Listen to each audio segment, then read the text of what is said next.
I'll hand it over to you. Good afternoon, evening, people.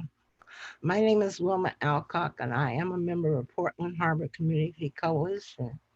And what I'd like to share with you as we open is a metaphor and pose that I wrote, and I will now begin it. As he gazed upon the water, the river was slowly becoming a place that was drawing all manner of things into itself: toxic drugs, PCBs, and matters of things of all kinds of debris. She was looking like an overdressed matron trying to pretend that she was a picture of her former self.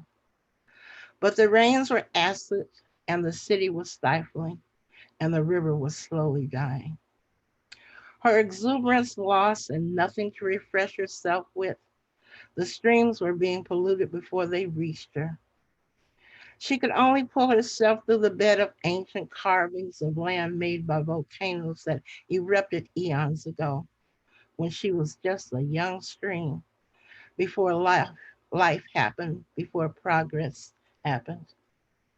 He looked upon the water and could see sewage was seeping into her again. Must call the authorities of water preservation again, make the plea again. Can't people see what is happening to the environment with their luxury of living in the now? He mused. Now I know what is meant by the good old days, thinking back to when he was young, swimming in the river and eating the delicious fish. Now it was posted, don't swim in the river, don't eat the fish. Speeding across the bridges in their new model cars, going to high powered jobs, can they not see that my friend, my river is dying? The room was crowded with protesters stating their case one by one, and he felt vindicated that others had seen his distress of his friend. They were raising their voices, chanting, "She has done her job as the river. We must save her. We can save her. We will save her." And the river heard their voices and decided to delay her dying until help could come. Don't let her wait too long. And with that being said, that was a metaphor that I wrote about the river. I was raised here in this city. We came here in 1943, and I'm 83 years old, and I'm proud of that. People say if you tell your age, you'll tell anything. Well, that's okay. As a African American person, I lived in, and my parents worked in the shipyard. We migrated from Kansas to Portland, and my dad worked at Swan Island Shipyard. He was a paint chipper, chipping off the paint of the ship so they could be repainted. And because of that, it polluted the river, but it also polluted my dad. My dad died in 1988 of cancer of the lungs, mesothelioma. Nobody was talking about it too much then, but now people are more aware of it. But he was impacted by the work that he did because it affected his lungs. So much so, we stayed here from 1943 from until 1945, or was 46, probably the beginning of 46.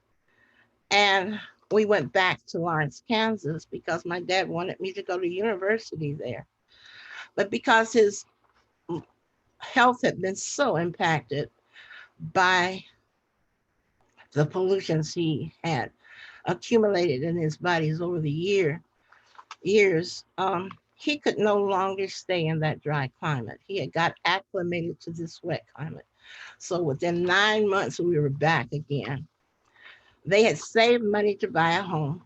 We had bought the house and had to sell the house and came back to Portland. And so we were impacted that way and by the environment that we lived in. Um, but we came back to Portland, bought a house in the Albina district, and my parents, who really love the outdoors. They took me fishing, and we fished the Willamette Slough, and we fished at Selwood Bridge, and we fished also at Oregon City near the river, and it was just really a lot of fun because it wasn't quite as polluted then as it is now. But we were beginning to see the pollution because the Willamette Slough they were dumping sewage in there from the slaughterhouses, and so that impacted it a lot. So I saw the beginning, or at least the beginning of a lot of the pollution that you see now. We also would fish down at Mock's Bottom. uh, it no longer is on the map. Mock's Bottom was a marshland that's just below Mock's Crest. And now it's industrialized because Swan Island has made it all industrial part right there. But the river's up under it. He knows where it is. He knows where his body is. So we'll see how that looks after a while. But anyway, I would like to just share with you that my parents were conservative when it comes to nature and the land and fish. My daddy instilled in me at a very young age that do not take more than you can eat. And if the fish is too small, throw it back so it can grow to be a larger fish.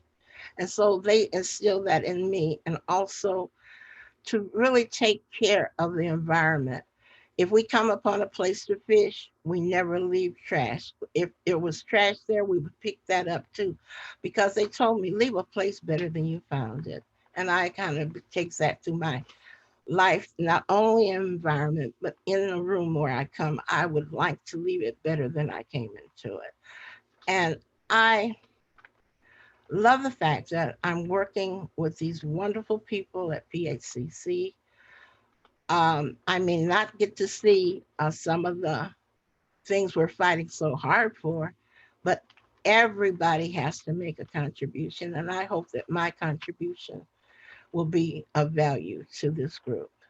So thank you for listening to me this afternoon, this evening, and I hope that and bless that each one of you have a very wonderful afternoon and evening, and that you just know that positive attitude goes a lot further down the river than the negative. And with that being said, I will return it to Lucia.